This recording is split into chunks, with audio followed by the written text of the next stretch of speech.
What's up guys, it is Sam here from Sam and Gino, and in today's video I just wanted to talk about what my 6-week itinerary was for Vietnam, which we'll see in the videos in a couple of weeks.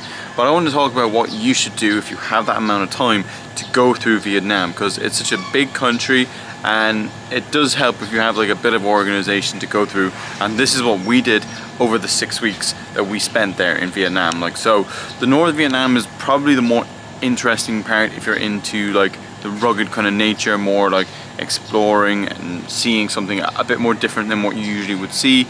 So initially we arrived, we flew straight into Hanoi, which we had 3 or 4 nights in Hanoi, just to get used to the place, understand the currency, what the food is like, and just meet some of the people, and you just kind of get a good understanding. And Hanoi is a great city. It's really good to like understand kind of what Vietnam is. Like in your head you probably are thinking about what Vietnam is, and then when you get to Hanoi it's exactly what you think it is. So yeah, and some great things to see there, like the old quarter, the French quarter as well. It's also like a very like an upmarket area, and then you've just got a lot of different attractions like to see as well. But just walking around the old quarter is probably the highlight for me personally. Next would be I would do the Ha Giang Loop. The Ha Giang Loop is probably the highlight of the whole trip. It's really good, a lot of fun. Like, we're lucky we had a really good group as well that were doing with us, and like everyone was really nice and got on. But the views that you will see in like the video, or if you look it up online, you'll see they're absolutely like phenomenal views, like, and you're just gonna have a lot of fun as well. So yeah, like you'll be going like having like drinks all the time, drinks every night, and then like on the motorbike nice and early, and yeah, just seeing some great views. But if you're like me, like I fell off the motorbike, if you're not too confident, do not drive. Do just go with an easy rider, because it's definitely way easier, and you can stop thinking about not dying all the time and just enjoy the views. Next you probably want to move to maybe Sapa, which is similar kind of environment to Ha Giang, but like it's a bit more like relaxed. Similarly, one night in Sapa itself, and then go out to like one of the homestays where you meet the local people, which are known as like the Hmong people. We had a great host there, as the Big Hmong homestay. She was really good, one of the best hosts ever, and she's really high rated on booking.com as well. I can link her thing down in the description. She's really good. And yeah, so we really enjoyed Sapa. You did like a bit of mountain trekking. You can go up to Fansipan. We didn't do it because it was cloudy when we were there, so we didn't actually go up to Fansipan, but most people do that. It's the highest mountain in all of Southeast Asia, so yeah, that's something you can do there as well. So maybe 3 nights in Sapa, and just maybe relax after doing the loop. So yeah, after Sapa you're probably going to go back towards like Hanoi, maybe head to like Ha Long Bay. We made a mess of this, but that's why I'm going to correct it, what you should do and what we did completely wrong. Like, so you should go to like Ha Long Bay and maybe do like a day cruise. Don't stay on it because it's quite expensive. Unless you have the budget to burn, stay on not maybe a party one or something else. But yeah, go to Ha Long Bay, do at least 1 or maybe even 2 days on the cruises, spend like maybe 4 nights there, and on Cat Ba Island as well. Because yeah, you got a lot to go and see there, and we made a mess of this. We didn't do it properly. We wish that we stayed on Cat Ba for longer and saw more of it, because we didn't really do that correctly at all. And next would probably be you want to move to Ninh Bình. So Ninh Bình was another highlight for me. So you want to spend about 3 nights in Ninh Bình. Because Ninh Bình, you've got loads of different things to do. Like, we just got on bicycles and just went around all the area. It was really good. So yeah, Ninh Bình, you've got the Mua Cave. You've got the Tam Cock Caves as well. You can do by a boat, which is really good. And Tragan, which is also the ones that we did. And it's also, fun fact, it is where they filmed King Kong. So that's also kind of an interesting fact. The recent one, not the old ones. The King Kong Skull Island with like Tom Hiddleston in it. But yeah, that was definitely a highlight of a place, really, and we stayed in a great place there as well, which I'll link down below. Like the Tam Cock Bungalow, it's really good. A bit out of town, but yeah, really relaxed, nice environment. So yeah, so then you're kind of moving out of the north.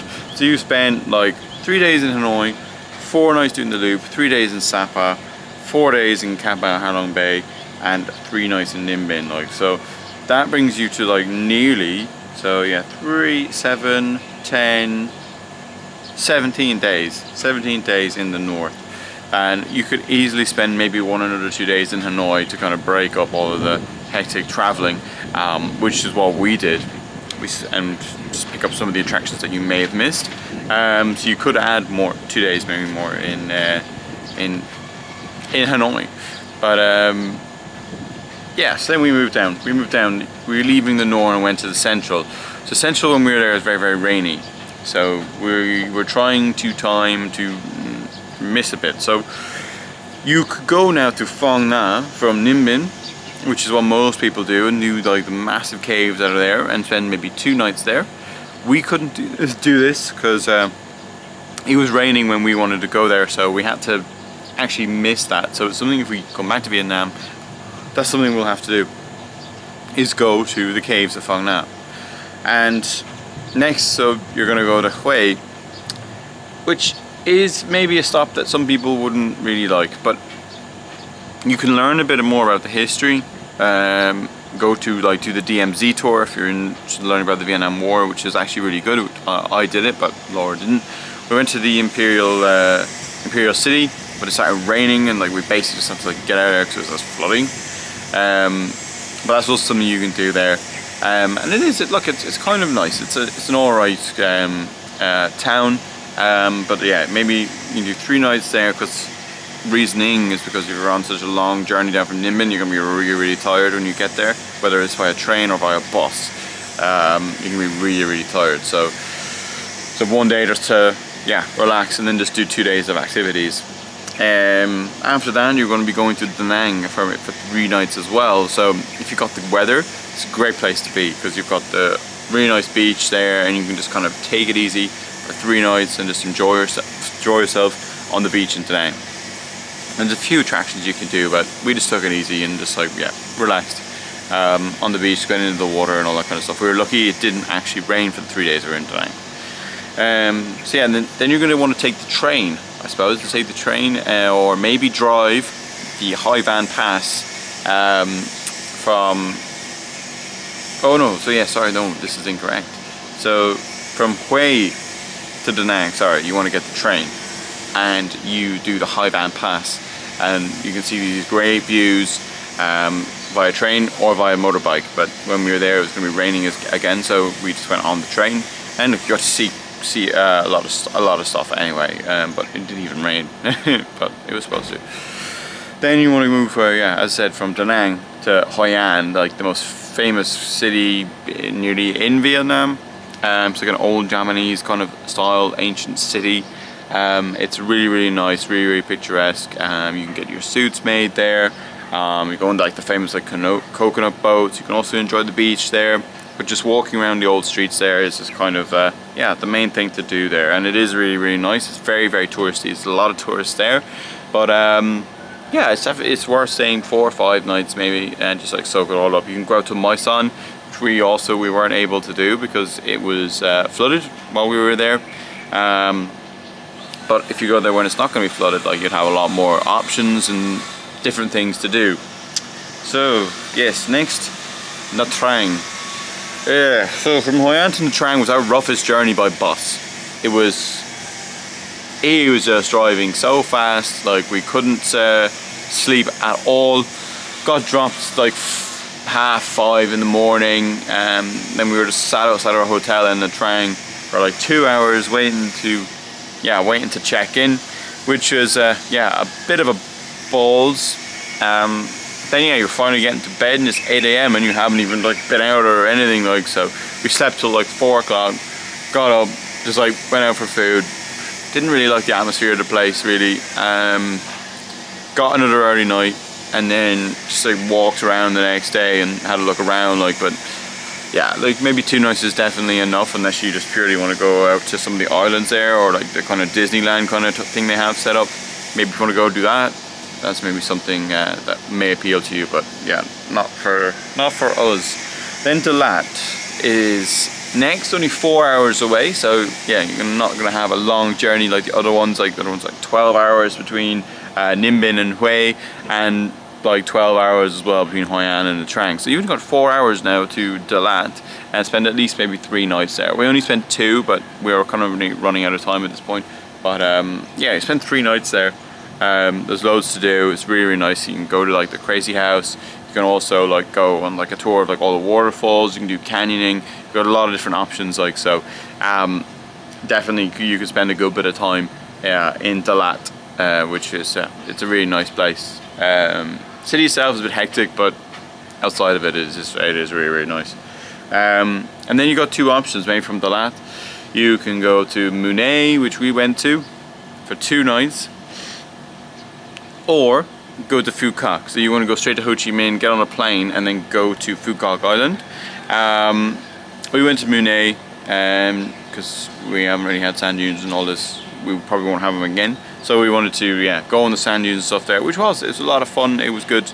I enjoyed it, and spent 2 nights there before going to Ho Chi Minh. But if you want to go to Phu Quoc, you want at least maybe 3-4 nights at least to make it worth your while. But yeah, go to Phu Quoc. You could just relax and enjoy this kind of island like this. Yeah, meant to be pretty nice, pretty resorty, but meant to be pretty nice. And then finally you just have Ho Chi Minh. So yeah, Ho Chi Minh City is a very multicultural city compared to the rest of the ones in Vietnam. It's very nice city. Like in District 1, it's really, really good. Lots to do, lots to see. Loads of bars and everything, but you've got like all the foods from all over the world and stuff there as well. But yeah, you can go like do the Chu Chi tunnels. That's also very important to do to learn about the war. Also, you can go to like the Mekong Delta. Make sure you get a good tour guide, because we didn't really get that much from our one. No information whatsoever. But go to the Mekong Delta and explore that area, and it's kind of interesting and it's kind of cool. But yeah, Ho Chi Minh was good. It's a good city. Like if you're gonna live in Vietnam, Ho Chi Minh would definitely be the most comfortable, because you have all of the things that you're used to. It's got a cool like Japanese quarter and everything there, which is really cool. But yeah, look, it's got some nice cool buildings and stuff. But yeah, 3 or 4 nights is definitely enough in Ho Chi Minh. So yeah, that's my whole itinerary. I'll just run through it like one more time. If you're going to spend like 6 weeks here, obviously I'll do a lot more research than just me naming the places, but like it's kind of what we did. We got the names of places and just figured it out when we got there, of what we want to do. But yeah, so you're going to do 3 nights initially in Hanoi, 4 nights doing the Ha Giang Loop, 3 nights in Sapa, 4 nights in Ha Long Bay, so that's Cat Ba, 3 nights in Ninh, 3 nights Hue, 3 nights in Da Nang, 4 or 5 nights in Hoi An, 1 or 2 nights in Nha Trang, and 3 nights in Dalat, and either 2 nights in Munay or 4 nights in Phu Quoc, and then 3 to 4 nights in Ho Chi Minh, depending if you go 4 or 2 to like Munay, or 4 or 5 to Hoi An. So that should bring you to in and around the 6-week mark, and that's definitely what you need, because it's so big, it's so long to get everywhere. Like, get a lot of people just like flying everywhere in between places, and you're missing a lot of stuff. So yeah, I definitely recommend, if you are going to Vietnam, you do need to spend at least 6 weeks exploring that country. So hope you enjoyed this and got a bit from this, and if you are planning to go to Vietnam, no problem, you can just hit me a question on like Instagram or whatever, and I'll be fully pleased to answer anything that you have. Alright, thanks guys, and enjoy your future trip to Vietnam if you do go.